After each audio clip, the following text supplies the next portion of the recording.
Hi guys, Enda here from TrendSpotter. One and done today on BYND, $635 up using TrendSpotter, nice and easy. Okay, let's dive right in. So we have BYND here, and I was watching BYND in Roku out of the gate this morning. And what happened on Roku was, I'll explain why I took the BYND trade over the Roku trade. What happened here was, as you can see, 9:30, the trend meter was green, so I let the first move play out and came in for the second move.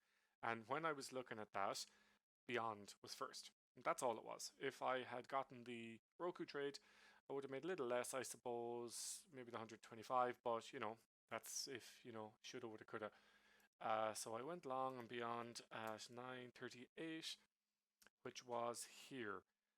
So 938, and it was at 91, right there. And I just got stopped, or I took my profit, not stopped out straight away. So within a minute, I made $635. I always hear these traders talking about, these gurus talking about how, it's great to make $100 a day, but $635 in less than a minute, that's my kind of movement. So as you can see in here, oh sorry, I'll make this big. As you can see in here, the 90 was there, and within a minute, it barely pulled against me if I remember correctly. Yeah, there you go, 32 cent. The high of that candle, if I'd let it close out, but I don't because I'm on a profit stop, was 280, so that was enormous. But I stopped out at 32.95, which was around about there. Yeah, there you go. That was it. That was it done. That's why I didn't take the Roku trade, because I was in this trade, and I was just kind of pretty proud of myself at that stage. So that was it. BYND kept going, I think, did it? Yeah, I heard the lads talking about it. So you had a second move here on BYND. Sorry, I keep making that smaller. Second move in here. This wouldn't have been one I'd have taken because I hate these huge candles, because normally there's a big pullback to the EMA on it. So these big pullbacks, no. But if you did, and as you can see in TrendSpotter, when the background starts changing color to a darker color, there's a big downward pressure. But let's have a look. If you did take it, look, $3.04, and the pullback was 78 cents. So a decent kind of pullback on it if you got in on the open, which you should, I suppose. But I wouldn't have taken that because of that big candle. That to me just spells trouble, because what I tend to do is I measure the gap between the entry and the EMA, and if I can afford that, if it's within my stop loss. So there is we'll round it up, 128.70 to 130. So that's a $1.70 move.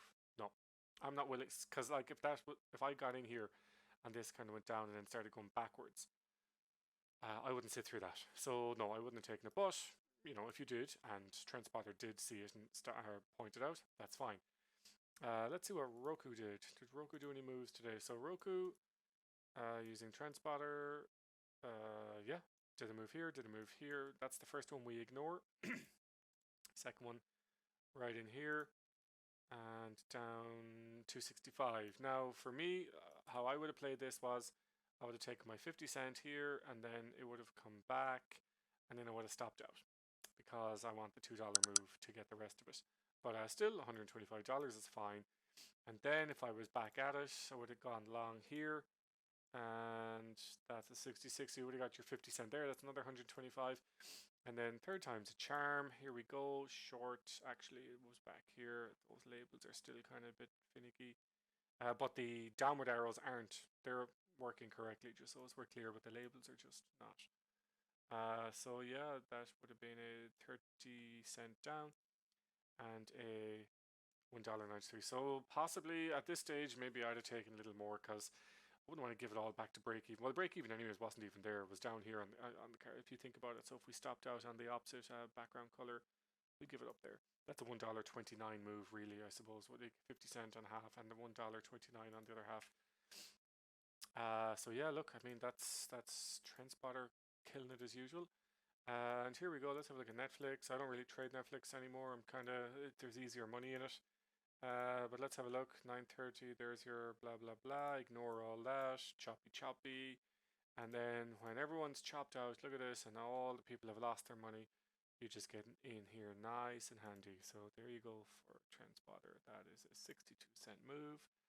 and that is a $7.26 move. Now this was news on Netflix on earnings. I think there's an earnings play today, and I know BYND has news because they're going into China or something like that. Fake meat in China. That's a good one. So yeah, $7.26 move.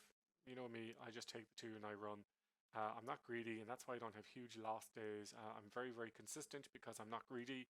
I'm not looking for that Lamborghini out the front because they're really uncomfortable to drive, and only a Mong would buy one. So here's a 41 cent stop here and a $2. So right there, that move actually, if you go down here, this is 247. That's another $600 odd move. But on the bigger price stocks, anyways, you do get nice moves on it. But I find, like, I want to have a look at Tesla because I heard a certain trader today made $10,000 on it. He who shall not be named. So here's your first move, and there's your second move. So that's the actual move is right here. Buy, look, that's actually a beautiful move. I'm jealous I didn't get in here, but I actually don't care at the same time. 64 cent down. Oh my god, Tesla. And nearly $7 up. Oh my god. That's the stuff. 10.89 to 1. And then nothing, and then a short in here, and this is what happens. But like, look, even if you stopped out here $1 down, let's say you went stopped out $1 down. Look at this. Look at the messing that's going on here, and look at the perfect, beautiful entry. Sound like a certain president. But look at this. That's a $21. No, sorry. Yeah, a $21 move, is it? Why aren't you going all the way up to the top? Maybe. Anyways, I think that's a 21.27 move. $21. It's a 3.7% of $1 billion company. They're more than $1 billion. Aren't they? 100 billion, I think. Yeah, so there you go. That's TrendSpotter. I thought I'd keep it short. I'm kind of gone 2 minutes over my 5 minute marker. That's it, guys. That's all the information you need on TrendSpotter. Killing it as usual. As always, guys, if you like this video, give me a thumbs up, subscribe for more info, and if you require a trial of TrendSpotter, click the link in the description. Talk to you in the next one.